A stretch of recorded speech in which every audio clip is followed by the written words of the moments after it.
Halo semuanya, selamat datang di Sound Smoker, channel kesayangan mas-mas Kang Kebon yang diem-diem naksir sama majikan. Waduh. Halo, coba kabar? Gimana kabar kalian hari ini? Doain Ruth. Ya, semoga kalian selalu lahir dan batin.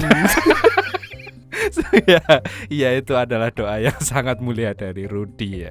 Oke deh, kali ini seperti biasa kita bakal nemenin kalian lagi coy, dengan menceritakan sebuah film Korea yang berjudul Madam yang rilis tahun 2015. Ya, film ini tuh menceritakan tentang wanita cantik yang menikah sama juragan kaya, tapi setelah dapat warisan dan harta dan kekayaan, dia malah main walalalala sama pembantunya yang lebih muda dan ganteng dari mendiang suaminya. Oke, sepertinya rumit. Daripada penasaran, mending langsung kita mulai aja dan tarik mon Intro.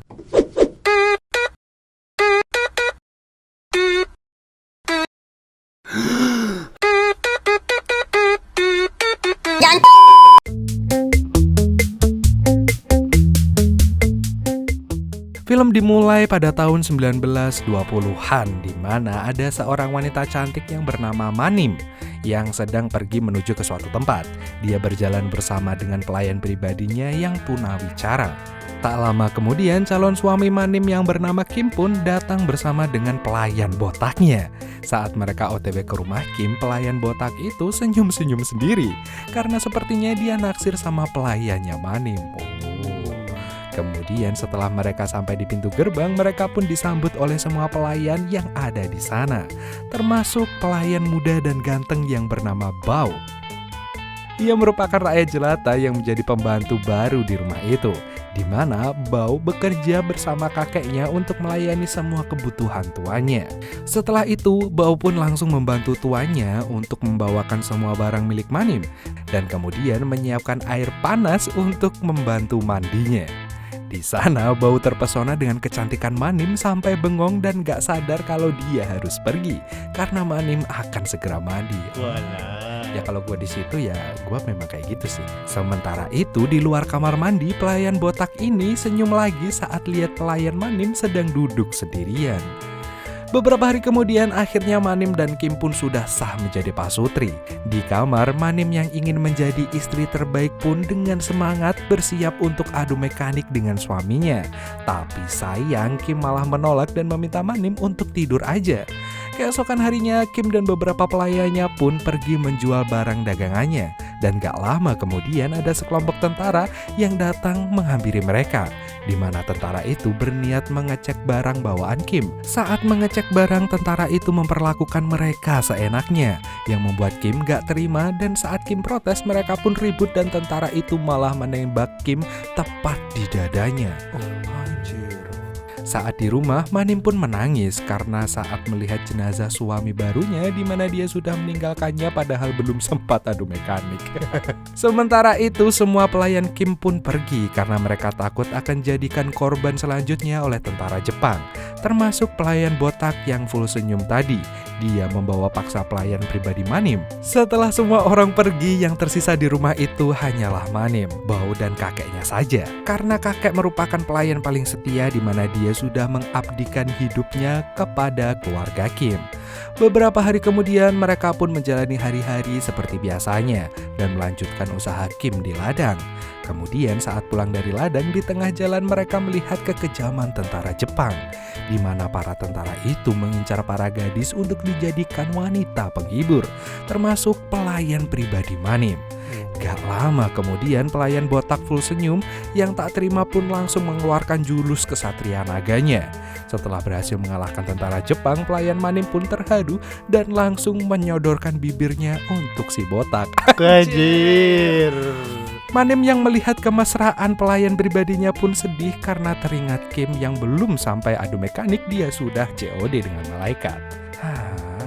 Keesokan harinya setelah selesai mengurus ladang, Manim pun melihat kemesraan si botak full senyum dengan pelayan pribadinya lagi, di mana sekarang mereka malah asik adu mekanik di semak-semak. Anjir. Bao yang juga melihat itu pun bengong, bahkan sampai malam pun dia tidak bisa tidur karena berhalu adu mekanik sama tuannya, yaitu Manim. Anjir. Kemudian paginya Manim tidak mau ikut ke ladang karena dia takut melihat aksi adu mekanik lagi. Akhirnya Bao dan kakek pun terpaksa pergi ke ladang berdua. Dan saat Bao dan kakek dalam perjalanan menuju ladang, mereka tidak sengaja melihat seorang warga yang menembak tentara Jepang karena dendam. Hal itu membuat kakek menyuruh Bao untuk segera pulang karena Manim sedang di rumah sendirian dan takut terjadi apa-apa dengannya. Kemudian setelah Bao sampai di rumah, dia tidak sengaja melihat Manim yang sedang mandi. Karena kebetulan pintu kamar mandi itu sedang rusak, Manim yang sadar kalau ada yang memperhatikannya pun langsung berteriak. Bao yang panik pun langsung kabur dari sana. Gak perlu masnya. Malam harinya lagi-lagi Bao gak bisa tidur karena terus-terusan teringat dengan pemandangan tadi siang. Sementara itu Manim juga ternyata gak bisa tidur karena kepikiran juga sama Bao yang udah ngintipin dia, dan itu membuat Manim tahu kalau Bao sudah mulai menyukainya. Keesokan harinya Bao pun membantu Manim untuk memperbaiki pintu kamar mandinya yang rusak. Dan setelah selesai, Manim yang senang pun langsung berterima kasih pada Bao. Dan sejak saat itu Manim pun mulai perhatian sama Bao. Anjir. Sampai suatu hari kakek pamit membeli kebutuhan rumah di kota dan gak pulang-pulang dalam beberapa hari. Hal itu membuat Manim dan Bao harus pergi ke ladang berdua. Di jalan menuju ladang, mereka pun melihat rombongan tentara Jepang yang sedang menculik para wanita. Bao yang tidak mau Manim dibawa, mereka pun langsung memoles wajah Manim dengan lumpur untuk mengelabuhi para tentara itu. Saat di rumah, Manim yang sudah baper dengan Bao yang selalu perhatian padanya pun langsung mengajak Bao untuk adu mekanik. Akhirnya keesokan harinya, Bao pun sudah mendapatkan lampu hijau dari Manim pun menjadi ganas dan mengajak majikannya itu untuk adu mekanik setiap hari. Walalalala. Lama-kelamaan Bao yang sudah menjadi gak terkontrol pun membuat Manim kewalahan dan menolaknya untuk adu mekanik lagi. Beberapa hari kemudian saat kakek pulang dari kota, ternyata sang kakek membawa seorang pria untuk dijodohkan dengan Manim.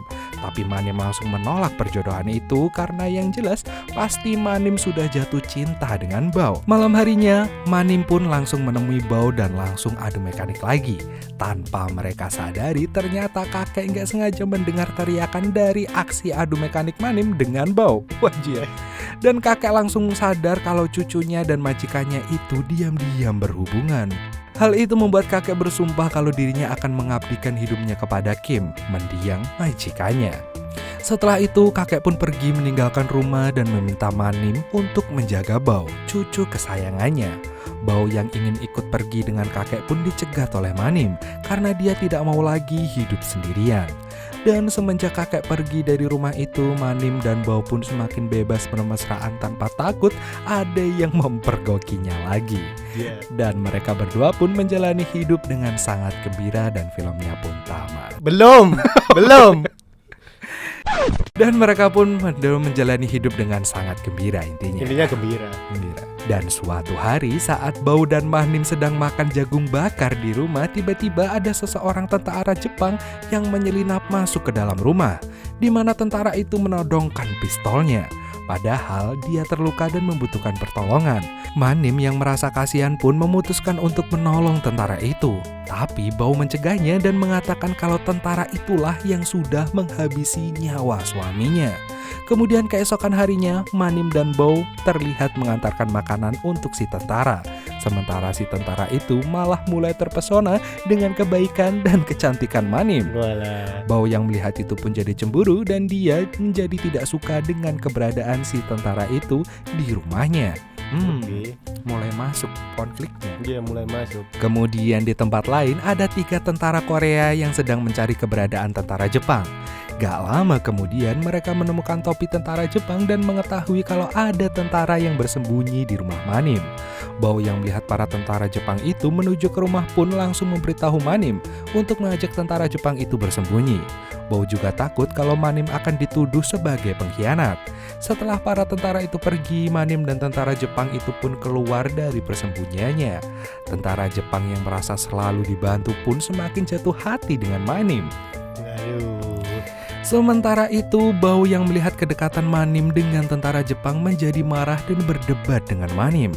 Bao yang sudah tidak tahan untuk cemburu lagi pun mengancam akan memberitahukan tentara Korea kalau ada tentara Jepang yang telah bersembunyi di rumah mereka. Kemudian saat Bao pergi untuk mengadu, tentara Jepang itu merasa kecewa dan dengan paksa mengajak Manim untuk adu mekanik. Wah, Anjir, salah tanam mas. paksa. Gak lama kemudian Bao datang bersama tentara Korea yang membuat Manim akhirnya selamat dari paksaan tentara Jepang itu. Tapi sayangnya tentara Jepang itu dengan mudah mengalahkan 2 tentara Korea. Dan setelah itu tentara Jepang mengancam akan menghabisi nyawa Bao karena sudah berani mengadu tentang keberadaannya. Gak disangkanya Manim pun datang dan langsung memukul tentara Jepang itu. Kemudian dengan cepat Manim pun menodongkan pistolnya ke arah tentara itu dan menyuruhnya untuk pergi dari sana.